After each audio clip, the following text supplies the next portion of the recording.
नमस्कार मित्रों, एक बार फिर से आपका स्वागत है हॉकफील्ड न्यूज में।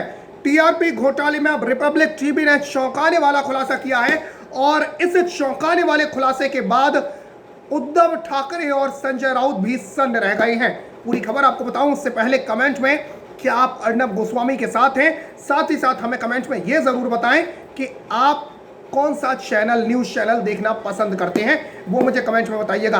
आपको बता दूं कि कल ही मुंबई के police commissioner Paramvir Singh media के सामने आते हैं और मीडिया के सामने आकर रिपब्लिक टीवी को लेकर जबरदस्त खबर देते हैं और कहते हैं कि टीआरपी खरीदी गई है। उसके बाद सोशल मीडिया पर रिपब्लिक टीवी के खिलाफ लोग लिखना शुरू हो जाते हैं, लेकिन बाद में जो निकलकर सामने आता है वो पूरे देश को चौंका देता है। दरअसल जो एफआईआर लॉन्च की गई थी, उस एफआईआर में रिपब्लिक टीवी का नहीं बल्कि इंडिया टुडे का नाम है, यानी आज तक का नाम है। हालांकि इस बाबत जो चीजें हैं आपको बता दूं कि जिस तरीके से जो खबरें आ रही हैं उसके मुताबिक रिपब्लिक टीवी ने अब यह दावा किया है कि टीआरपी केस में चश्मदीद ने भी इंडिया टुडे का नाम लिया है और रिपब्लिक टीवी ने बाकायदा ऑडियो टेप भी जारी किया है। वो ऑडियो टेप मैं आपको नहीं सुनवा सकता, लेकिन सवाल इस बात का कि देश में बड़े बड़े मठों और गढ़ों को तोड़ने की मुहिम में जब देश की आवाम उठ खड़ी हुई है, तब उस हर एक जन क्रांतिकारी को झूठा बताया जा रहा है।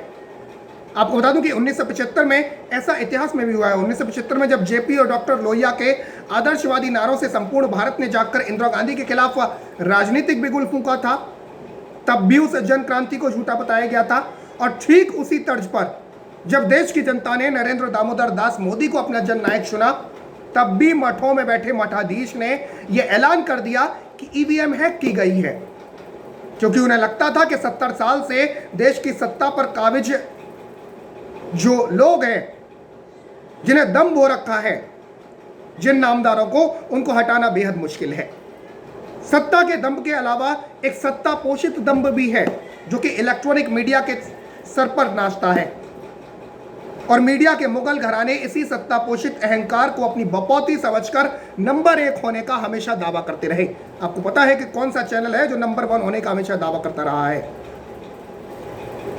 जिसकी लाठी उसकी भैंस वाली कहावत को चरितार्थ करते हुए मीडिया मुगल बरसों से भारत के जनमानस को अपने भूत प्रेत और बिना ड्राइवर की कार से चलाते आ रहे हैं। लेकिन अब इस मामले में इन्होंने ईवीएम के बाद अब टीआरपी को भी घसीट लिया है। कांग्रेस माइंडसेट से सुसज्जित इन मीडिया मुगल्स चैनल्स को लग रहा है कि एक अकेला अर्नब गोस्वामी उन्हें कैसे हरा सकता है, जबकि वो तो दशकों से भारतीय इलेक्ट्रॉनिक मीडिया पर अपनी बादशाहत करते हैं। तो ऐसे में यह घोषणा की गई कि टीआरपी के बक्से खराब हैं।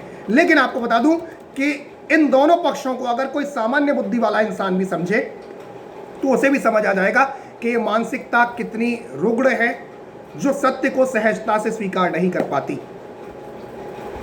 अगर रिपब्लिक टीवी ने लोगों को घर पे टीवी देखने के लिए 500 रुपए दे दिए थे, लेकिन आज अगर हम यूट्यूब पर जाएं तो आप आसानी से अंदाजा लगा सकते हैं कि रिपब्लिक टीवी आपको देखना ज्यादा पसंद है या दूसरे चैनल्स।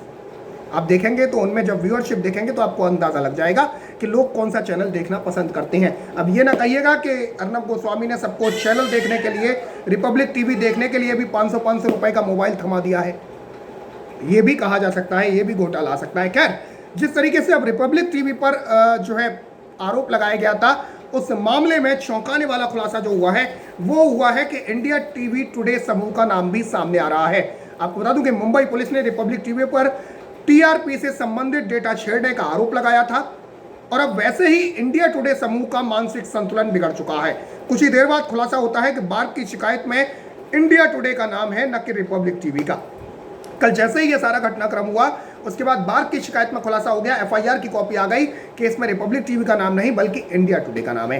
हंसा रिसर्च समूह प्राइवेट लिमिटेड द्वारा की गई शिकायत में यह आरोप लगाया गया था कि बार्क द्वारा लगाए गए बारोमीटर के साथ बदलाव किए जाते हैं और यह समूह बार्क द्वारा तैयार किए गए बारोमीटर इंस्टॉल करता है।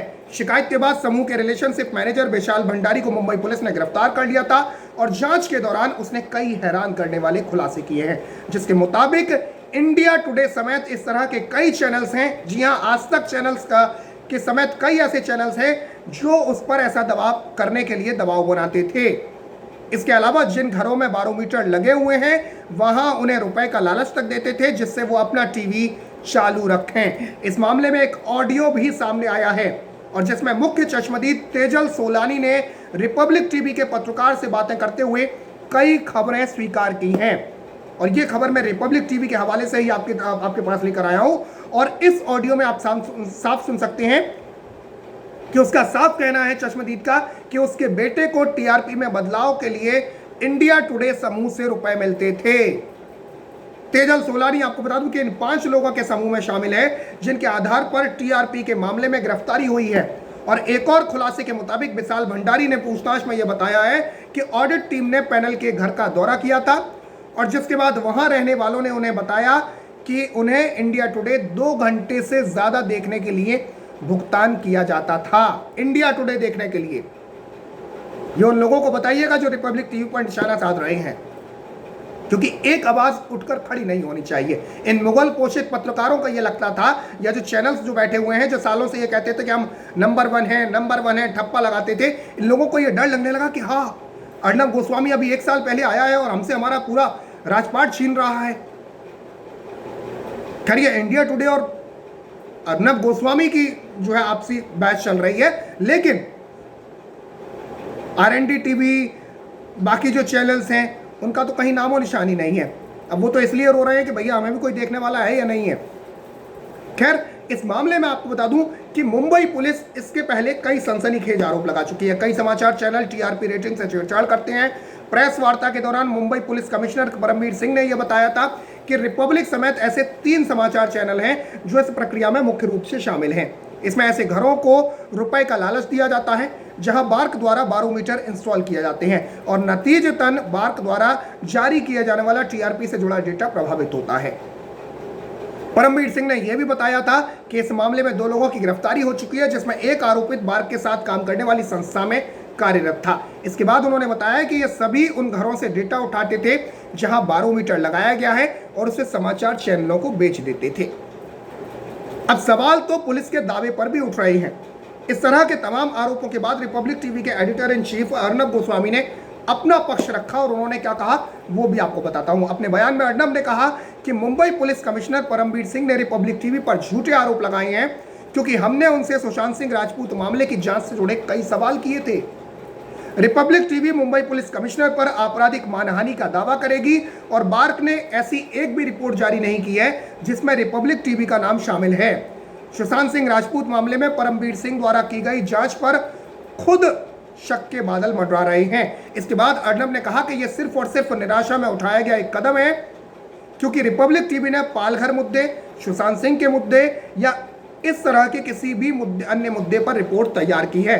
इस तरह निशाना बनाने से हमारा संकल्प और मजबूत होता है और सच की जमीन और ठोस होती है। आज परमवीर सिंह की असलियत सामने आई है क्योंकि बार्क की रिपोर्ट में रिपब्लिक टीवी का नाम कहीं नहीं है। उन्हें आधिकारिक तौर पर माफीनामा लिखना चाहिए और अदालत में हमारा सामना करने के लिए तैयार रहना चाहिए। इस दौरान एक और बात जो खुली वो ये कि प्रेस वार्ता के बाद इंडिया टुडे और मुंबई पुलिस कमिश्नर परमवीर सिंह दोनों ने ही रिपब्लिक टीवी और अर्नब गोस्वामी का मजाक बनाया। उन्होंने इस पूरे घोटाले को कैश फॉर टीआरपी नाम दे दिया, जैसे कि कैश फॉर वोट्स नाम दिया गया था, जिसमें खुद राजदीप सरदेसाई पर आरोप लगे थे। और इसी तरह इंडिया टुडे के समाचार निर्देशक राहुल कंवल जो बार्क की रेटिंग को गलत बता रहे थे, जिसमें रिपब्लिक टीवी ने इंडिया टुडे समूह को बुरी तरह पछाड़ दिया है, उन्होंने रिपब्लिक टीवी और अर्नब गोस्वामी का उपहास उड़ाने के लिए, मजाक बनाने के लिए लंबी चौड़ी बातें तक लिख डाली। लेकिन कुल मिलाकर जब इस बात का खुलासा हुआ कि एफआईआर में इंडिया टुडे का नाम शामिल है, तब से इंडिया टुडे और राहुल कंवल और राजदीप सरदेसाई को कई फजीयतों का सामना करना पड़ रहा है। और चश्मदीद ने अपने ऑडियो में यह स्पष्ट तौर पर इंडिया टुडे का नाम लिया है और एक ऐसे लोगों का समूह जिसकी अगुवाई राजदीप सरदेसाई जैसा व्यक्ति कर रहा है, उससे नैतिकता की आशा करना अप्रत्याशित है। तो इस बात की कल्पना की जा सकती है कैसे में आखिर किस तरह इंडिया टुडे समूह के लोगों को समझ होगी कि वो निरर्थक खबरें देना बंद करें। खैर आप इस खबर पर प्रतिक्रिया दीजिएगा। आप कौन सा चैनल देखते हैं वो भी हमें बताएं। फिलहाल के लिए इतना ही। जय हिंद, जय भारत, नमस्कार।